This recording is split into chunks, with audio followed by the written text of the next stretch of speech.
Good day and welcome into episode 5 of Wicked Awesome Nintendo, your bi-weekly Nintendo podcast. I'm your host, Scott Creamer. You can find Wicked Awesome Nintendo on YouTube, Apple Podcasts, and Spotify. Email your questions to wickedawesomenintendo@gmail.com. We are on the precipice of the Nintendo Switch 2. We are recording Sunday, June 1st, so it is releasing this Thursday. So here to talk about everything Switch 2 this week is my co-host Shane Hibbard. What's going on today, Shane? What's the hype level at?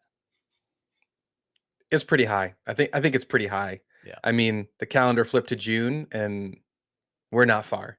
Yeah, We're what the eve of the eve of the eve or something. So we are close. very Um close. Yeah, uh I was talking to Sarah. I was like, this is like the one weekend in my life where like I want the weekend to fly by.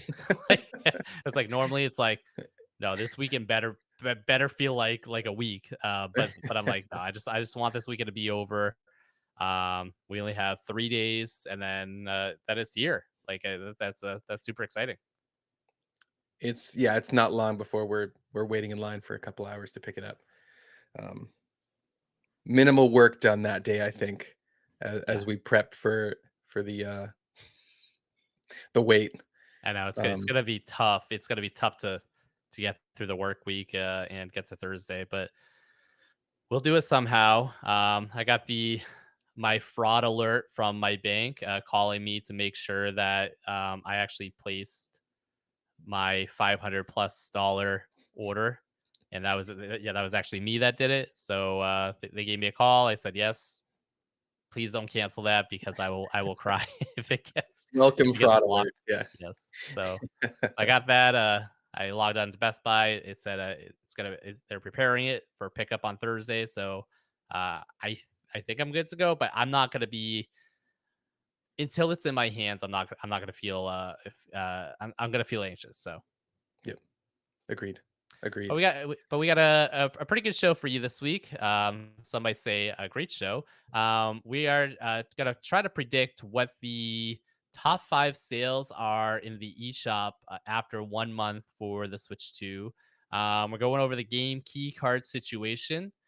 Is it good? Is it bad? Is it gonna hurt the collector's market? I know me and you are collect games, so we'll take a look at that, and we're gonna pitch 2 games from dormant Nintendo franchises to come back for the Switch 2 generation, and we're gonna go over our pitches for that. But first, Shane, what do you think the eShop looks like after the first month? What are the top 5 games gonna be when you log into the Switch 2 in the eShop? You look at the top games. What are your top 5 games gonna be after 1 month on the Switch 2? Yeah, I'm really interested in this chat because I think that it was fun to see that for Switch 1 and kind of see what people were flocking to. Um Knowing that, it's a pretty small launch library. Right. We went over it on the last show. And so now just to dig into like, all right, what's actually going to get played out of that? And I think we know the obvious number one. Yeah. Number one's tied to the console, so we know what number one is going to be. Um and that's going to be Mario Kart World. I am curious to know what is the ratio of bundles being sold compared to just the standalone Switch. Like, is Nintendo pumping out more bundles than like the standard Nintendo Switch 2, or like what is the ratio? Is it like is it 50-50? Is it 70-30? Like what exactly is that going to look like? I think it's obvious that Mario Kart World is going to be number 1. I don't think there's any argument with that because it is bundled in with the system. But my curiosity is how many of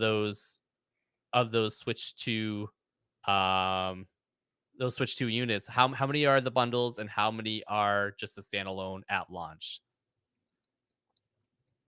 Yeah, I think that's a really interesting question. I think you'll probably, from my thought, is that you'll probably see it's more in that 70 to 30 or even like 75-25 kind of camp, knowing that you can get the Mm, game for almost half price if you get it yeah. bundled in. And Yeah. that is that's the marquee game of the launch lineup. So, um, yeah, I wonder if we'll see that kind of data quickly. And you could probably just walk into a store and take a look, and I mean, assuming they have them. Once it settles in and once inventory settles, Yeah. would you walk in and see 10 bundles and, 3 or 4 standalone consoles? Um, and that would probably give you kind of an idea of how Nintendo sees it um, playing out for them. Yeah, from what I've been seeing online, with like the leaks of the retailers and everything, it seems like retailers have a lot more bundles than they do the standard Switch unit, and that was sort of true with pre-orders when you would see pictures on social media and everything from Best Buy. They were posting like, we have X amount of bundles and X amount of standard units and X amount of this. They always had a lot more bundles than they did the standard Switch 2 console. So it does seem like Nintendo is pushing that bundle a lot harder. And I think that they obviously they know that the $80 price point for Mario Kart is going to be a sticking point for a lot of people, so I think that they're trying to soften the blow with the bundle. They're like, okay, we're gonna offer Mario Kart for $50, which Mhm. is, it's far cheaper than, a $70 game. Even if Mario Kart was $70, you're still getting the $20 discount. But in this case, you're getting the $30 discount. So I think Nintendo knows that we're gonna try to soften the blow with this. We're gonna offer the bundle, $50 for Mario Kart, and we get the digital sale, or not the digital sale, but you get it digitally, and it's a win-win for Nintendo, I think. Whereas they don't have to produce the physical copy. That's and maybe people are like, okay, well, I have Mario Kart digitally now, so it's like maybe I'll get this digitally now and that. So it steer people more towards digital than physical, but yeah, Just like subliminally push you towards digital right from day one, really. right from the get Yeah, go. yeah, yeah. Um, but yeah, what is your what Mario Kart's my number one as well. I think Yeah. I think that's fairly obvious. What do you got for number two? For number 2, I guess this is kind of a cheat by me, but I kinda just packaged together the Breath of the Wild and Tears of the Kingdom Switch 2 editions. Um, you could break it out into a 2A, 2B kinda situation. Um, just knowing that it's getting that upgrade, it's getting the $10 upgrade, it's gonna have the Switch 2. If you wanna buy 70 or $80 for that version, you can as well, Right. but I would assume a lot of people that are, um, picking up a Switch 2 probably have the Switch 1 and probably have a copy of those games, and I don't see why you wouldn't spend the $10, or if you're the, NSO subscriber, you get it for free, and I guess that the tricky point is, like, How how are we gonna see that, showing up in the eShop if it's a free upgrade from your NSO subscription? I don't know how that's gonna be quantified and push up the ranks for the eShop for those Mm, titles. yeah, that'll be interesting. I don't think that it doesn't seem like that would be counted if people are going with their NSO subscriptions for the upgrade. I could be totally wrong. I don't know how Nintendo counts all their sales and everything. Yeah, it feels like if you're downloading the $10 upgrade with your Nintendo Switch Online subscription, that's not going to be counted. Um, but it could. I think it's fair to I think it's fair to put the Zelda games at number two, because I think a lot of people as well actually skipped out on those games on the Switch One, because honestly, like, as as impressive as these games are on the Switch One, they at times, especially Tears of the Kingdom, they did run pretty poorly. I think Breath of Wild at first especially ran pretty poorly. I think they ironed out a lot of the kinks as the months and years went on, but um, I think that people, a lot of people skipped out on these games, and they're excited to play it on the Switch too. With they're gonna run at 60 frames per second. We assume they're saying that the resolution is 1440p. Some people are saying it's 4K. I don't know what the resolution is. I expect at least 60 frames per second.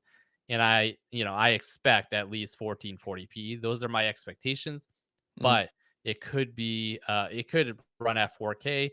We know that the Switch is capable of running things at 4K upscaling thanks to the NVIDIA DLSS.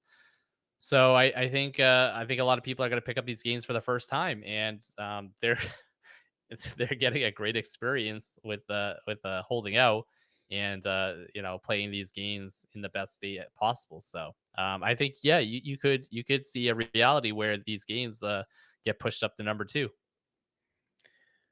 and I mean, thinking about would Nintendo just in general, you would think that Nintendo would wanna see these pretty high in the eShop as well, Yeah, knowing that they're not new games, but they're definitely games that they seem to be getting behind to push the Switch to.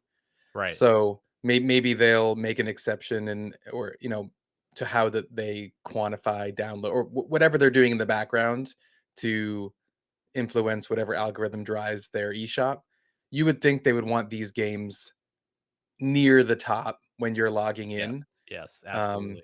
especially if you are a new, you know, uh, Nintendo fan and maybe you didn't have the Switch 1, you buy the Switch 2, you'd think they would wanna make sure that you know that these are some of their top games. Um, and while I think there's arguments for other games to be here, I just think it's gonna be hard not to just have Mario and Zelda at the top of the eShop after a month, Yeah, yeah. if you're Nintendo, yeah. Yeah, they're gonna want that. They're gonna want as many of their own games in the top five as possible to make it more enticing to just buy their games rather than a third party. But yeah, that makes total sense. I have Breath of the Wild, Tears of the Kingdom. Those are my three and four. Um, there's no point in waiting on going over those. Those are my three and four. But my number two, I think this more out of curiosity for a lot of Switch players is number two, Cyberpunk. I think that people are going to be super curious about it, and if you just had the Nintendo Switch as your main platform to play on, you miss out on Cyberpunk. And it seems like this version of Cyberpunk is running incredibly well, and it's very well optimized for the Switch too. Obviously we're gonna have to wait and see how it ultimately works out, but it seems everything I'm hearing about it, everything I'm seeing, it looks and sounds pretty good. I'm thinking about picking up Cyberpunk. I did have it on PS5, but I sold it before I played it. So I'm curious. I think I might buy it physically too because it's all in the cart. So I'm curious to see how it runs. If the Switch can run it if it holds up well on the Switch. This is supposed to be the best version of Cyberpunk to play on a handheld. That's what I've been hearing. So we'll have to wait and see how it goes. But I'm curious, and I'm sure a lot of people are curious to see how Cyberpunk is going to ultimately perform on the Switch 2. So, what are your thoughts? Yeah, I mean, I think you hit on the 2 exact points as far as who's buying this. And I Hmm. think it's either Switch owners that had no access to this game, and, like, why wouldn't you try it if they got it running this well? Yeah. And then you've also got the people that have played it, like, I played this on PC, which is, may arguably the best place to play it I overall. I don't think that's arguable. I think that's a fact. You can say that Yeah, as a yeah, fact. yeah. I mean, yeah, I guess it Yeah. depends on yeah. Uh, but I think knowing how demanding it is, it's just intriguing to be like, "Well, how does it run on a Switch too?" Mhm. And so you've got either you've never played it and wanna see what it's like, or you've played it and know how challenging it probably is, and you still wanna just see how it runs. So I Yeah. think it is really appealing, and then to your other point of it's all on the cart. It's one of the few bigger games that is fully gonna be on the cart with the expansion as well, with that Phantom Liberty expansion. So it's the complete game on a cartridge. Yeah, I don't know how they did it, honestly. Yeah, I I don't that's know. that's just like wizardry, honestly, but, It is. And yeah, like that's really yeah. cool. Yeah, and this is my number 3, so it's not like our top games are really there's a lot of crossover here. Yeah, Um, and I think really it just comes down to you you could very much be right with this being number 2. It all comes down to how does Nintendo quantify those $10 upgrades? And you could see this you could easily see this leapfrog into the second place, into yeah, second, like how you have it over Zelda for me. Um, and I wouldn't be surprised. But I think this clearly is in that top 3 space. yeah, yeah, totally. Yeah, yeah. Um, yeah, I went over my 3 and 4. Why don't you go over your 4 and 5, and Sure. then, I'll finish mine up, my number 5. Okay. Yeah, number 4 for me was gonna be Fast Fusion. Um, I think it does a lot of things racing game, right? Racing Mhm. game, $15.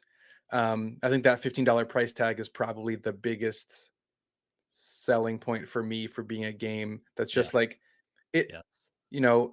Fast RMX launched with the Switch 1. It's actually crazy that that's the last game they put out, and that was 8 years ago. Oh, But really? Oh, I didn't know that. yeah, they That's haven't. insane. I'm like 95% sure now that I'm saying it out loud, but um, probably should have really confirmed. But yeah, it they haven't put out anything since. And so this is a sequel, and it was kind of that Switch 1 launch title that was really visually impressive for what they were able to squeeze out of the Switch 1 at launch. And I think we're hearing a lot of similar sentiments about Fast Fusion now. Um, I think the only conflicting piece, and we touched on it when we went over the launch titles, is just that Mario Kart World is already a racing game, and so is there going to be some racing game fatigue? But I think it does things differently from Mario Kart. I think it's going to be a visual showcase for what you can get out of the Switch 2, and I think at $15, it's really compelling when all these other bigger games are $70 or $80 Yeah. standalone. So I have their Wikipedia up. They did release 2 games, between Fast RMX and Fast Fusion, the Taurus and the Punchuin. The Taurus was 2019, the Punchuin 2022. Um, yeah, so yeah, they have a couple games since, Fast RMX. So there was nothing in the franchise. I guess maybe that's the clarification, that Right. they haven't released another Fast game. Yeah. Maybe No, that's this game looks really good. This is my number 5. So I think, visually it's stunning, honestly. It seems like it's running really well. They have a ton of different, uh, modes for the game. They have like a 4K 60. They have a 1080 60. I don't know what the point of having all these different 60 frame per second modes are, but they have a 1440 60. So I think that they're don't quote me on this, but I think I saw somewhere they're trying to work on a 120 FPS mode, which would be if they could do 1080 120, that'd be pretty sweet. Um, Mhm. but I think this game is doing everything right. The price point, great. It looks fantastic. They're offering a ton of different modes for it. As far as like the quality mode, um, and stuff like that. And it does look. I it is a racing game. You have Mario Kart, but I think it's different enough where it looks fast, it looks fun. It differentiates itself enough from Mario Kart to not feel like okay, all I'm playing are racing games on Mm. this system, and I don't think you're gonna burn out on it too quickly. So I think it'll offer enough variety from Mario Kart um, to differentiate itself ultimately. So Yeah, that's the hope. I'll definitely this is one that I'll more than likely pick up. right, sorry, Yeah. my chair is all messed up with the up and down, so every once in a while it Nice. just like slowly starts to go down to the floor. So I've had to adjust that. Just gotta But end the show early. The show's just like, "No, we're done. We're gonna fade yeah, out here." yeah. All of a sudden, like you don't see like my head anymore. Like I'm like sitting on the floor. Um, but yeah, you have one more here. Is that right? Yeah, Yeah, one more. I Um, cheated to get one more on the list with those yeah. Zelda games, so Oh, that's on me. that's totally fine. But I just wanted, like, for as this was the interesting one for as much, uh, negativity as the Nintendo Switch 2 welcome tour is getting because it's not a pack-in. Yeah. I for $10, I still think that we're gonna see that one up in the eShop just because I think Nintendo's probably gonna push it. Um, I think maybe more casual fans are probably still gonna pick it up because it's probably gonna be advertised. It's only $10. Again, it's got the price point play that I think is gonna be appealing. And while I think maybe there's some other better games that might fit in here, I just think for the price, you're just gonna see people um, wanting to try it. And like, I'm curious. I wish it wasn't $10. I can't as confidently say I'm going to get this one as I am Fast Fusion, but Mhm. I can say that I'd be intrigued if it was free. It's so dumb. Like you're literally offering a tech demo for $10. It's like the PlayStation 5 came with Astro's Playroom, which is a fantastic game, and that's a tech demo for the DualSense controller. And yeah, I can guarantee you that it cost Sony a lot more to make that than it did for Nintendo Switch 2 Welcome Tour. Hmm. Um, I could be wrong. It could be a very robust game, and you're getting a lot of value for the $10 that you're spending, but it doesn't feel good. Like you know them charging the $10. I'm not gonna get it because I'm not super interested in it, but I could easily see this sneaking into the top five sales chart after a month. Because yeah, there's really not a ton of new Nintendo stuff there. So you got Mario Kart and you got Switch 2 Welcome Tour. Those are the only two Nintendo published games. I think at launch. Yeah, besides like obviously like Breath of the Wild, Tears of the Kingdom, blah blah blah blah. Yeah, we get that. But new experiences. Yeah, These are the yeah, only two there, and I think that people are gonna be starved enough and curious enough where yeah, this thing might sneak into the top five. yeah. You end up trying things. I think like that launch window for consoles is always so interesting because you end up trying things that you probably wouldn't otherwise. Like I think if Fast Fusion came out for the Nintendo Switch 1 right now, I wouldn't be buying it. I'll be honest. No, It just no, wouldn't make the list. no. Um, and so I think Welcome Tour could creep in, and like then you look at Bravely Default, and that one's $40. But I also think that That that's too, yeah. appealing to a much more niche audience that you're going to get more. You're casting a wider net with Welcome Tour, where you're just going to appeal to. Do you have a Switch 2? Cool. This game is about the Switch 2, and Yeah, you're going to buy it more than Bravely Default being it's a JRPG that's a remake of a, and it's got the subtitle that's a little bit confusing on it. Flying Fairy makes it seem like it's a sequel or a mhm. continuation, and if you're not familiar with the series, you might think, "Oh, I missed it," and I don't even know where to start on this. Um, What, Bravely Default, that franchise isn't a stranger to weird, naming conventions such as Bravely Second, but that's not the second Bravely game. Bravely Default 2 is actually the second Bravely Default game. What the hell is Bravely Second? I don't know. That yeah, should be Bravely Default 2, but it's not. So yeah, they're no yeah, stranger to weird naming conventions. I mean, it's Square Enix, and Square Enix isn't a stranger to weird naming conventions, anyways. So um, true. it's pretty par for the course, I think, for Square. So, Mhm. but Agreed. yeah, I think these lists are.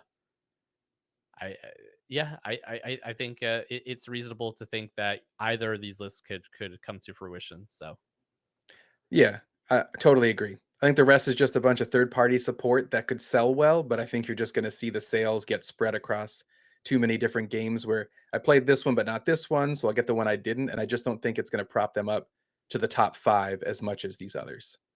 Right. Yeah.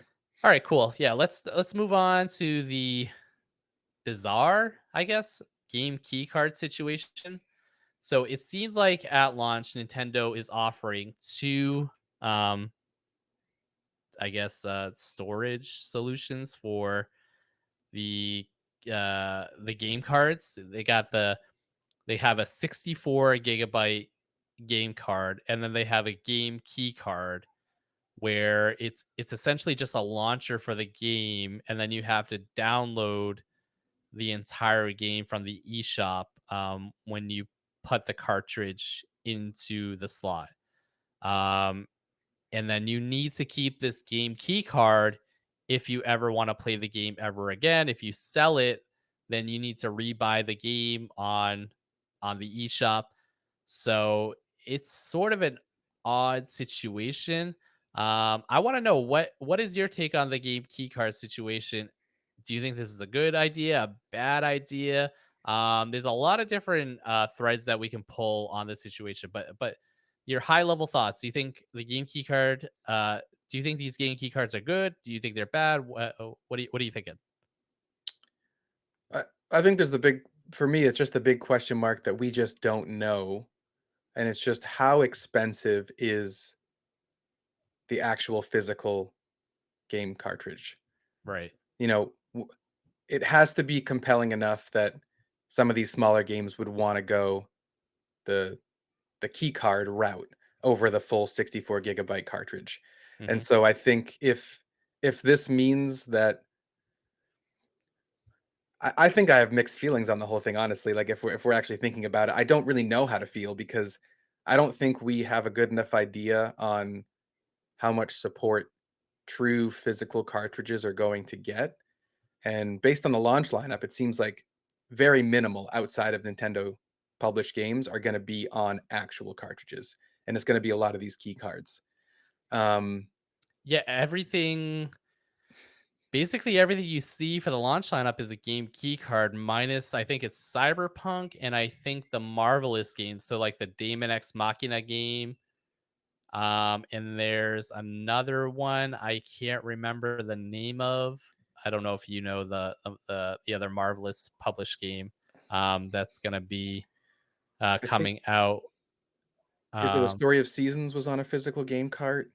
And then um, who's the developer of those games? There's the two Story of Seasons and I know now we're blanking on who on what those are, huh? but anyways, so point being, there's not many games at launch that's gonna be fully on the cartridge. So I think it's yeah, Rune Factory. Sorry, Rune Factory. Okay.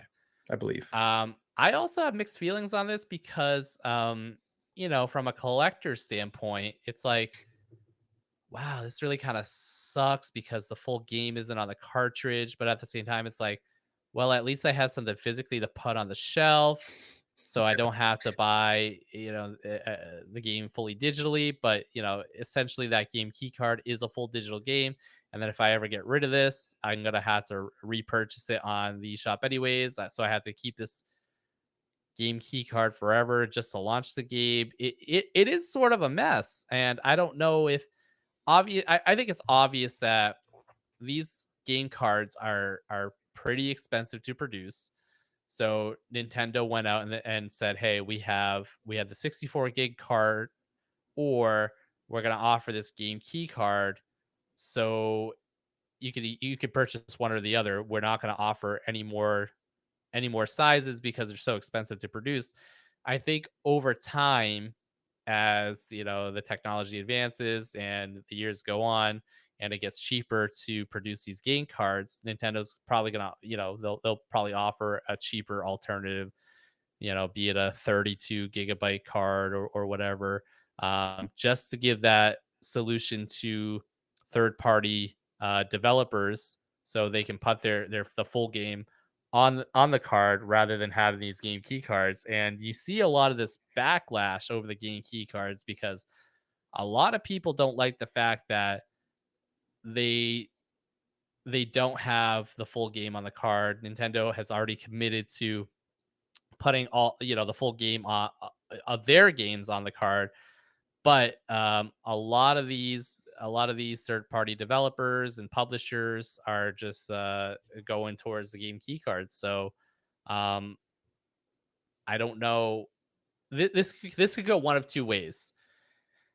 People are going to backlash, and these companies are going to take a step back, and they're either going to say, "Okay, let's find a solution to um, make a smaller size game card," or they're just going to say, "Screw it, let's go all digital with our games." So it could go one of two ways. So what do you think about that? Yeah, it's tough. It's like, do if I'm going to have a digital library, which the key card is just like it, it's just a digital version.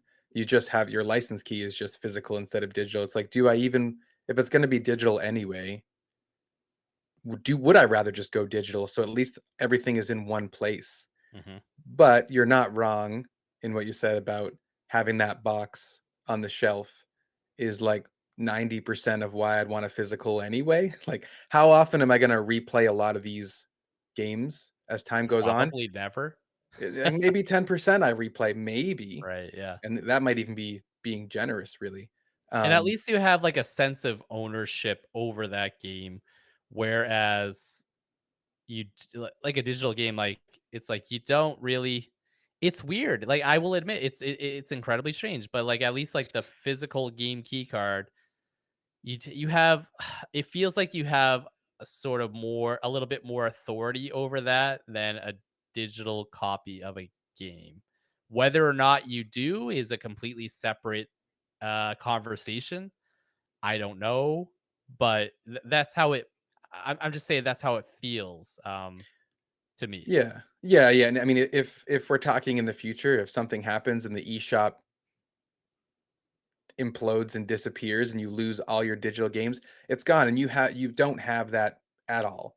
Right. If you have the key card and the eShop disappears and you can never download it again, I mean, you still have the physical case to I don't know if that's a good thing or a bad Yeah. thing or like Yeah. a collector only mindset, but it's still there as like a physical reminder. Hmm. And for some of these games, like there's no merch for it. I think that's kind of what I lean on too, where like there is no physical merch for some of these smaller less well-known games or nothing No. official, I No. suppose, right? And Yeah. so it's like sometimes the case and the game on the shelf is that's like if it's a game you love, Hmm. that's the merch that you get for the game is like that physical box and that's your attachment to a game that you really enjoyed. And No, so I think if that's a good way to look at it. I don't think a lot of people look at it that way, but it's like, yeah, I have this cool thing, and it's a good reminder of my love of that thing. Yeah, no, I think that's a good way to look at it. so I Sorry, would take them if the no, no, you're good. I yeah, I mean I don't think you're wrong in the observation that not many people do think of it like that. Um, but if that's my only option, I would take it. I don't love the idea, but it still kind of scratches that itch for some of these games that I wouldn't have a physical connection to otherwise. hmm Um, and yeah, I think that we'll see it probably. I would hope that there would be smaller sizes, like you mentioned, 32 gigs or 16 gigs, or like um, how do these indie developers or smaller developers get their games out? And I know a lot of them don't put out physical copies, and then you have a company like Limited Run that puts out um, the physical edition for a lot of these indie games. And so hmm I wonder is Limited Run actually going to be the one that pushes Nintendo to make a smaller size cartridge to keep their business going because a lot of their games are you know, Switch indie games that get physical copies through them and if they buy in enough bulk, I wonder if they're going to actually be the ones that lead the charge on getting these um smaller sizes. Yeah, I think eventually they're gonna start rolling out the smaller sizes, and that's how it feels, and I think that you'll start seeing more games on the cartridge due to the fact that they're rolling out the smaller sizes. Maybe, I don't know, maybe just for now it was too difficult to logistically to figure out a solution for a smaller size. Maybe Nintendo was like, okay, at first we're just gonna roll out the game key card and the 64 gig cart just to get rolling, and then let's let's reassess this 6 months from now, a year from now, when we are, we're trying to launch a new system and trying to do that and figure out all the different all the different things that need to be figured out for that. I'm sure it's not easy. So to have one less thing to worry about is probably a good thing when you're trying to launch a system. So I think they could revisit this in, six months to a year, once they have a good pipeline of producing these systems and, producing the games. I think, yeah, 6 months to a year from now, I think that this can be revisited and they try to find a more elegant solution rather than the game key card. Will the game key card still, be a thing? I think absolutely, but you'll probably see less and less of it. And let's not pretend that Microsoft third parties haven't been doing stuff like this for years now.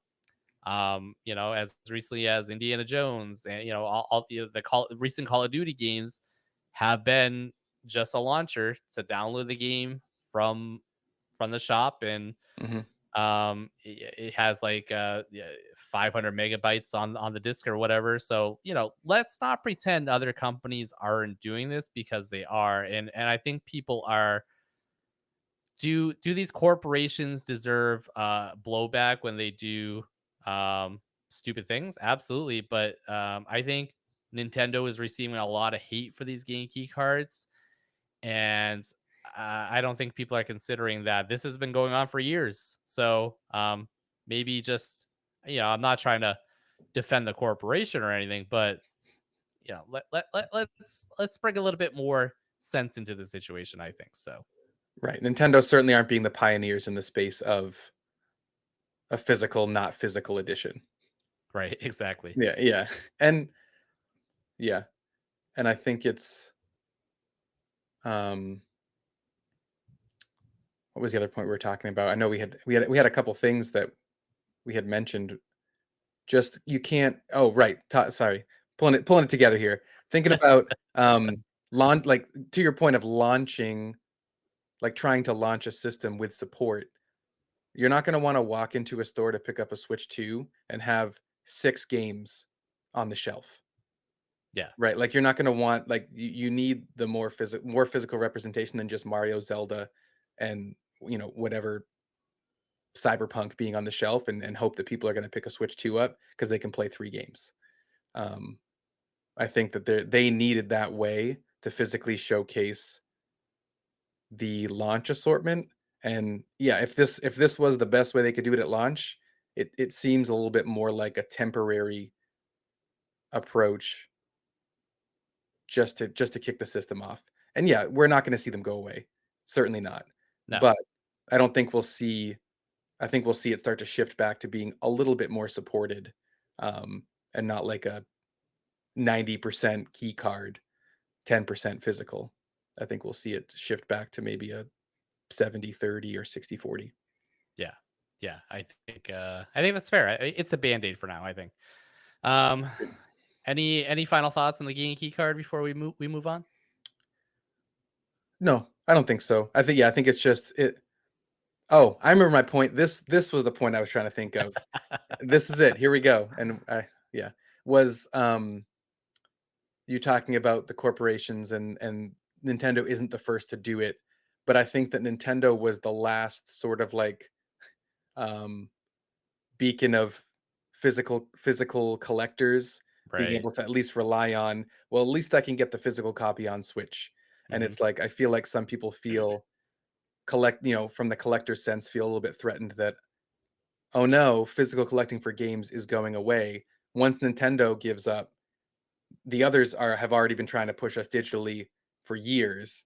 If Nintendo's starting to switch digital, then physical collecting of games is going away. And I think that's not necessarily true, but I can definitely feel that sort of pressure that people are feeling on, that identity of collecting games is threatened.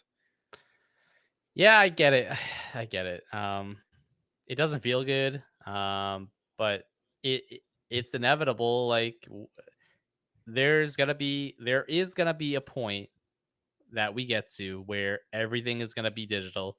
There's gonna be no offering for anything physical. There's not going to be any game card slots. There's not going to be any disk drives. All these companies are gonna say sorry, like this is the way it is.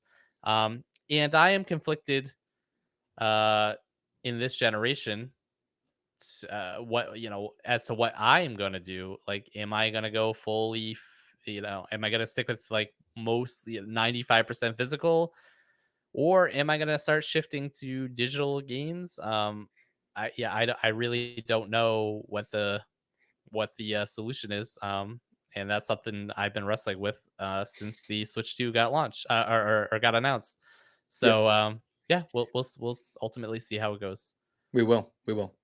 But a couple things that aren't going to be on game key cards are these pitches for these new Nintendo games that we came up with. Seeing how they're gonna be Nintendo published and develop games. So um, we came up with two games each to pitch for dormant Nintendo franchises. And Shane, I'm on the edge of my seat. I can't wait any longer. I want to hear your pitch for your first game from an dormant Nintendo franchise that's going to be coming back on the Switch 2. Yeah, we've been waiting far too long to hear about this. Years and years. Yes, years in the making. The internet is gonna melt down as soon as this gets published. Yeah, I can't It, wait any longer. and it's been teased. NSO has teased us with this. They're teeing it up. Yes. Golden Sun and Golden Sun Lost Age on the GBA. The GBA NSO releases were last year. And I think that that's Mm, Nintendo saying, "Hey guys, we're going to bring Golden Sun back for Switch 2." yeah, it's a signal. Yeah, It is. it's Why gotta be. they're doing it with F-Zero. They're putting out a new F-Zero game because they put it on the GameCube NSO. That's what they're Yeah, doing with Golden Sun. That's just yeah, that's just how it works for Nintendo. That's how that's they how do it it. works. Yeah. Talk to me. What is this? What's gonna happen with this Golden Sun game? What's gonna go on? Well, I think there's a couple things. I think just in general, I think we're seeing a slight turn-based renaissance lately, in at least on the grander scale, with Baldur's Gate 3 coming out a couple years Mhm. ago. I think there was a huge reception to that, winning game of the year. Everyone's in on it. And then this year, kind of the surprise was Clair Obscura Expedition 33 being a turn-based game that people seem I mean, I'm playing it right now, admittedly. It's fantastic, and it seems like I'm not the only one that feels that way. And it kind of feels like the sentiment is that turn-based isn't dead.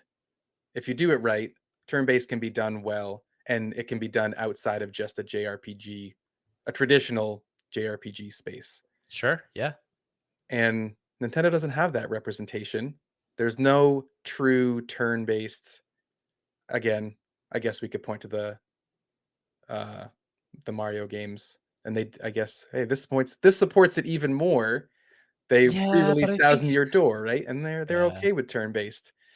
But I think that those are bigger games, and I think that those are your Breath of the Wild, Tears of the Kingdom turn-based games, and we really need a Link's Awakening or an Echoes of Wisdom as a top-down, smaller, quicker to develop, quicker to produce game, and that's Mhm. Golden Sun, really, you know?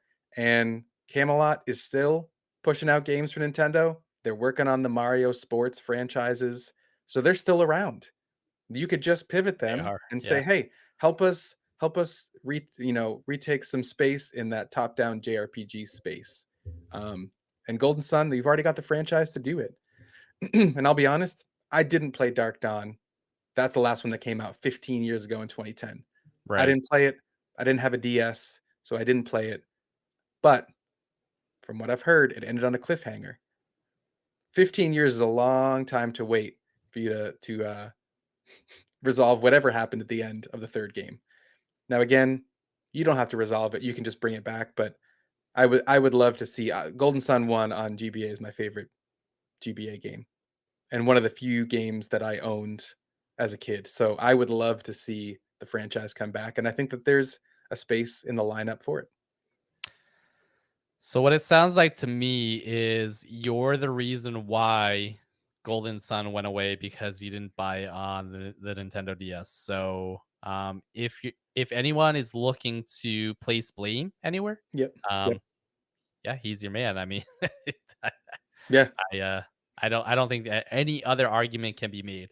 But no, I think there is space for uh the, Nintendo developed and published the JRPGs. There's no turn-based okay, besides Fire Emblem, but Fire Emblem is a strategy RPG. So yep, you don't really count that.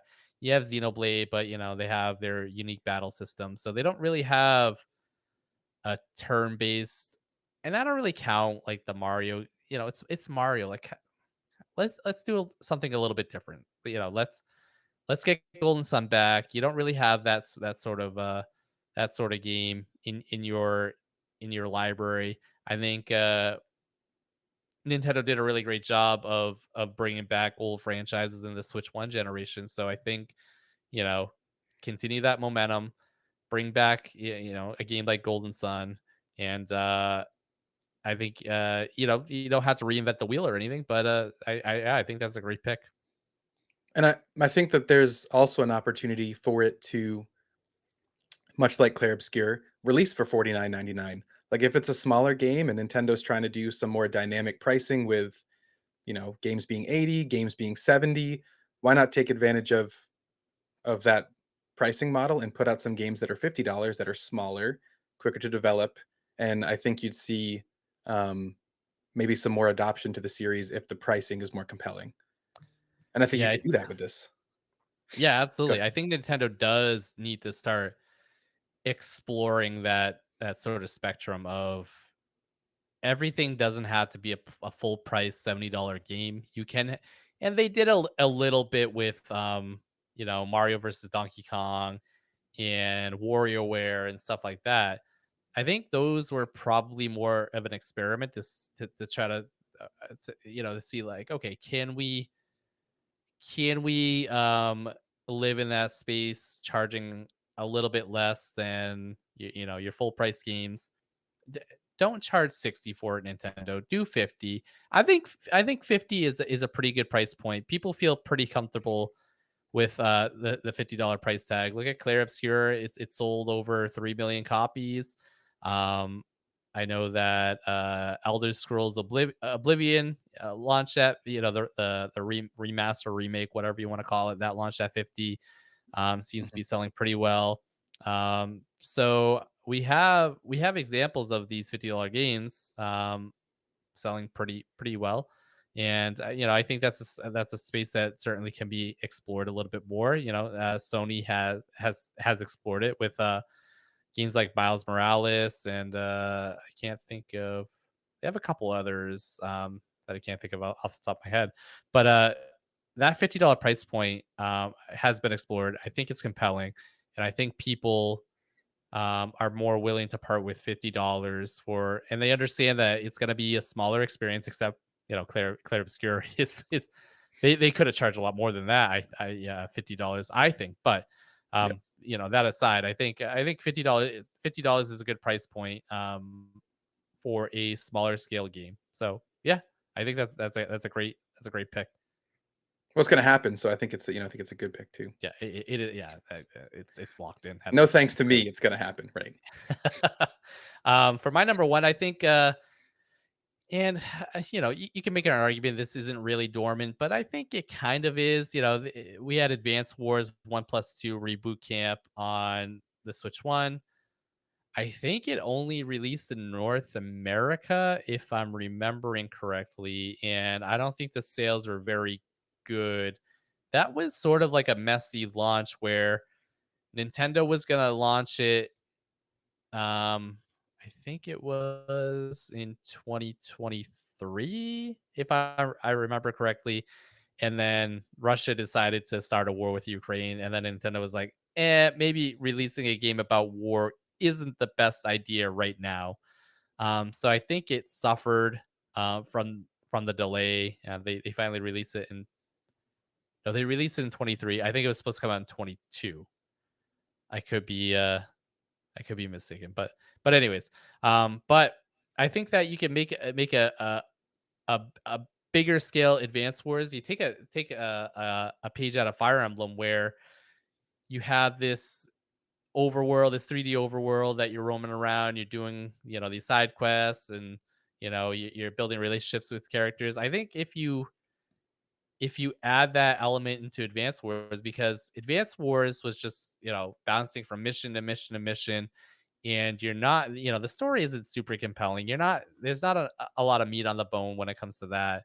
But I think that if you made like a 3D overworld, and you're interacting with your different squads, platoons, whatever you call these war factions or whatever. Units, yeah. Units, yes, yes, yeah, there it is, units. Um, I think you could definitely weave a more interesting and compelling story into that. Um, and I think that you could bring Advance Wars back in a big way, and that it would sell really well, rather than just go, okay, we're just gonna do mission to mission to mission to mission. And of course, like have your grid based, turn based, um, yeah, actions, or whatever. The But combat system stays similar, right? Yeah. yeah, in that regard, don't mess with that too much. But I think that having something sort of like Fire Emblem, where you're roaming around, and have a base, and you Yeah. roam around your base, and maybe you're upgrading your units and stuff like that. I think that that could be a lot of fun. So Yeah. Yeah, I think having its giving it its, three houses moment where you're in a base as opposed to, like, an academy kinda setting. But, yeah, I think you could you've got your airborne units and your, whatever, your on foot troops, and then maybe a naval section, and you have to go do side quests for each of these different factions. And as you level them up, maybe you actually see that reflected, in the battles where you get new units, or maybe there's like a leader for each of them that you interact with, and it kind of gives a little bit more personality and attachment to each different type of unit that you have. I think it would make a lot of sense. And I yeah, guess it is just kind of copy paste three houses, but three houses did really well, and I think it helped the franchise a lot. So um, I don't see why you wouldn't try something somewhat comparable for another game that's a um, similar genre. yeah, agreed.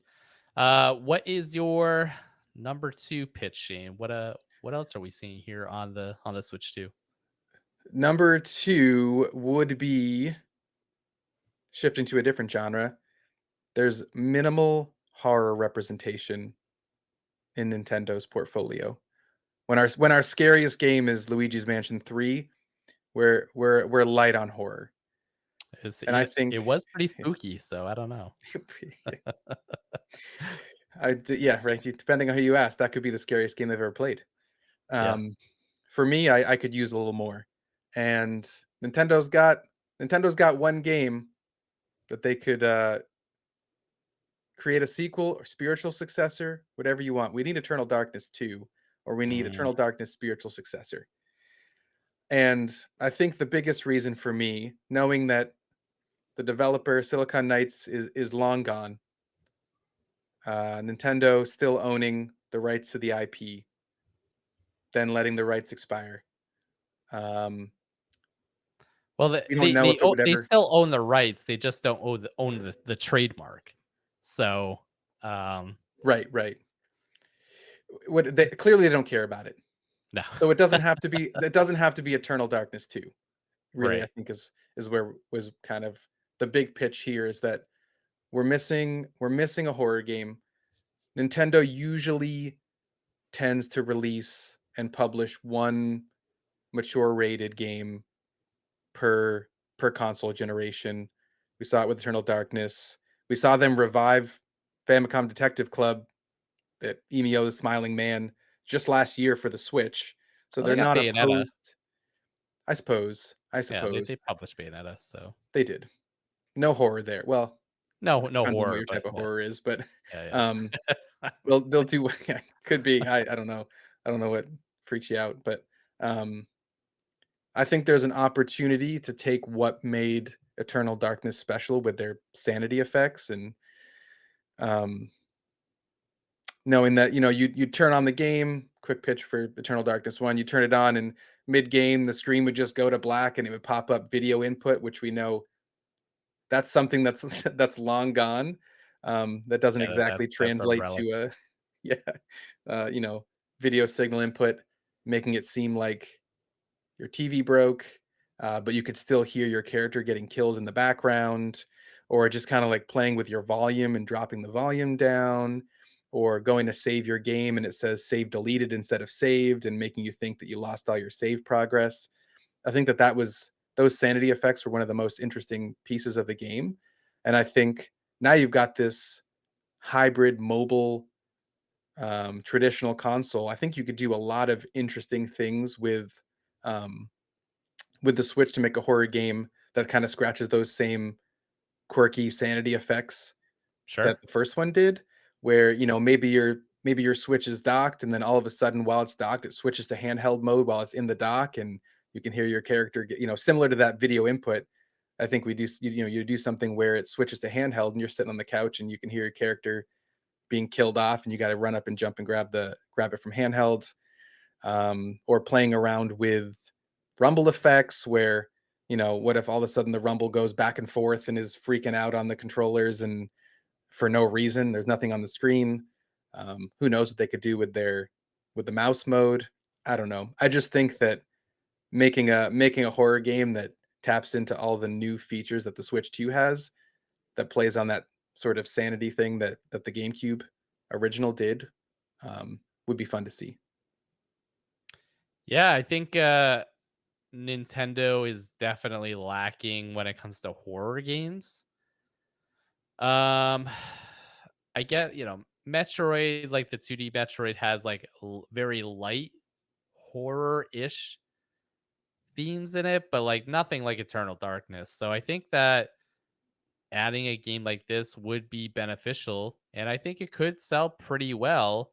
Um, yeah, I think that's a really cool pick. I think people are sort of they've been begging Nintendo for years to at least re-release Eternal Darkness, but to come out with a new one, a brand new one altogether. I think that would be exciting for the people, fans of that.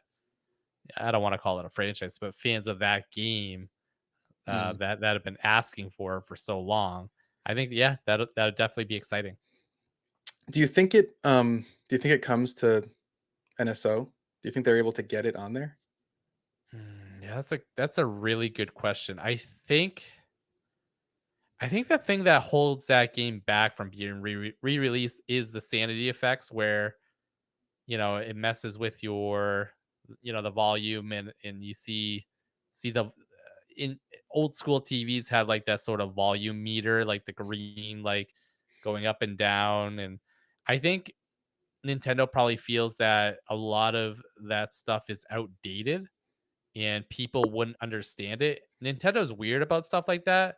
They're Mm, always afraid of like, what if people don't understand this? It's like, well, you need to put yourself in the context of this game was made back in the early 2000s. So of course there's going to be stuff in there that doesn't translate well to modern day, but um you should have it playable at the very least. And I it's really a coin flip whether or not this game comes to NSO. Like I could see arguments of why it would and arguments why it would not. But yeah, at this point I think it's really a coin flip. I think I agree, and I probably lean more towards not expecting to see the original relaunched, Same, yes, yeah, even if it is one of those games that people are, it's locked away on you have to play it on GameCube. There's no other way to play it. yeah, It's the only one in the franchise again, not even a franchise. It's the only title that exists, so I think you'd see a small group of people that would love to see it, but I think that that group is a very vocal minority. yeah, I think so. Yeah. Um, it would be cool to see. I've never played the game, so I would like to, check it out at some point. Um, but yes, Nintendo owns the IP, so like, yeah, it is a coin flip. I think, like you, I am leaning more towards no, but I could see a situation where it does end up coming. So, we're just gonna have to wait and see. Honestly, they've put some kind of odd games on NSO. Anyways, so True. there are oddities on there. So I don't think it would be out of the realm of possibility for this game to appear one day. So We can hope. yeah. Um, but to wrap this all up, my second pitch for a game that is Mhm. definitely going to come to Nintendo Switch 2. I was actually on the phone with Miyamoto the other day, and he said that development is going fantastically on this game. Honestly, so I'm very confident. It's going to come out. We love that. Yeah. And that is Star Fox Adventures 2. Mm. I think that you are missing a, a big element of people are feeling uh people are really feeling and they're missing the traditional dungeons from the Zelda games. And Star Fox Adventures is one of those games that was sort of trying to be a pseudo Zelda with its exploration and dungeons and everything. So I think that Star Fox Adventures 2 could scratch that itch where, okay, we're gonna go from planet to planet. Each planet Mhm. has this sort of, it has areas to explore. It has your dungeon, and then once you're done with that planet, so this is like a fusion of the modern Star Wars Jedi games, um, and like Star Fox 64 and old 3D Zelda games. It's like a fusion of the three. So Mhm. you're going from planet to planet. You explore the planet. You do a dungeon. You move on, and then you fly off in your R wing. I think that's what it's called in Star Fox, Yep. right? R wings. Yep. And then you're out in space, and then you're doing dogfights in space, and there's a boss in space that you have to clear, and you have to shoot down all these enemy ships and everything, and then you make your way to the next planet. You explore the planet, you do the dungeon there, and that's a game loop. So it's kind of like a fusion of Star Fox 64, where you're getting that sort of you're getting that space exploration. You're shooting down all the enemy ships, and you're taking on bosses in space. And then you have your element where it's like the Star Wars Jedi games, where you go on planet to planet, exploring these worlds.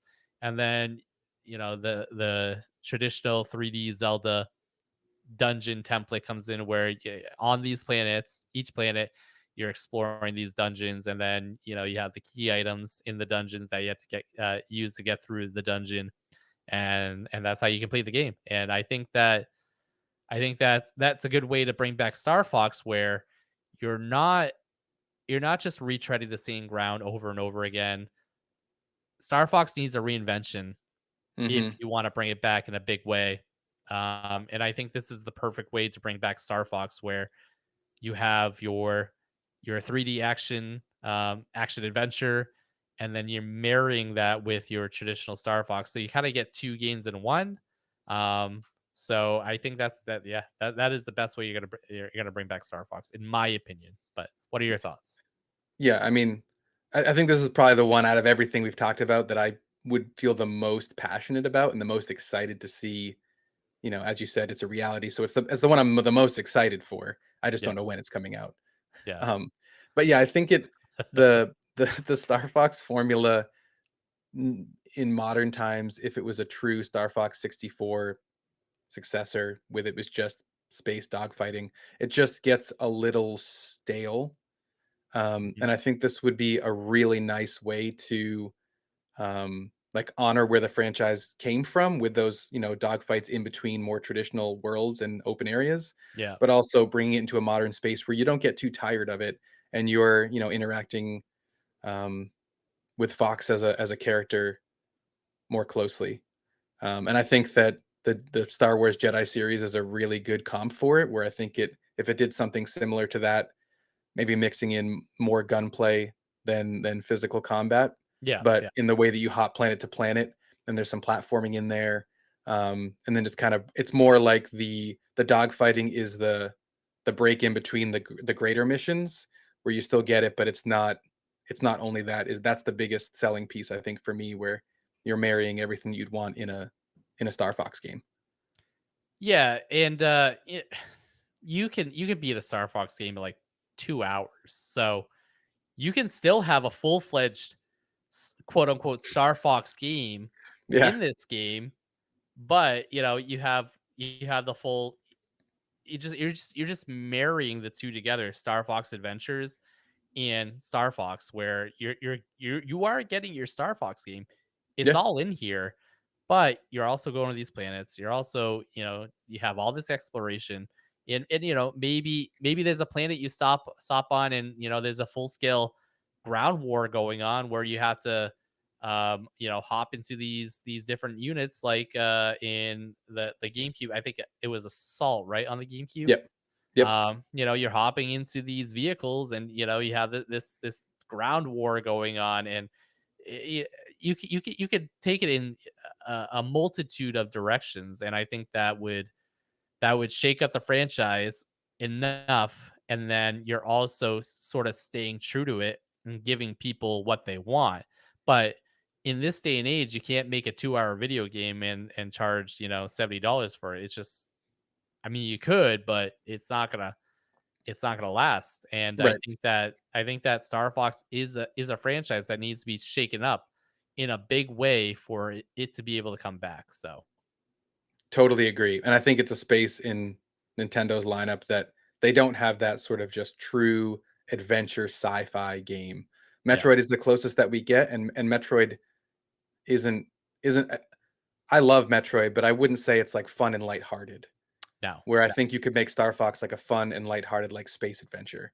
yeah. Um, and yeah, I think that's I would love it. I would pay the full price if the game ends up being, you know, similar to what we're pitching here or Yeah, what you're I pitching I here. I would pay 80. I would pay 80, you know? Yeah, yeah, I would. Make it like, 20 to 30 hours, and, make it, I don't know. I think that would be fantastic, but, um, Agreed. yeah, all of these games are definitely coming to Nintendo Switch 2 at some point during the generation, so look forward to that. But, one thing that you can look forward to is the next episode of Wicked Awesome Nintendo, because this is it for this week. We are so close to the Switch 2 launch. We're only a couple days away, so we're incredibly excited, and I don't think I'm going to get a ton of sleep from now until then. So, um, No. Super so excited to talk about on the next episode, though. yeah, but that's all the time we have for this one. I hope you enjoyed it, and we will see you guys on the next one. Thanks for stopping by. Bye, everyone.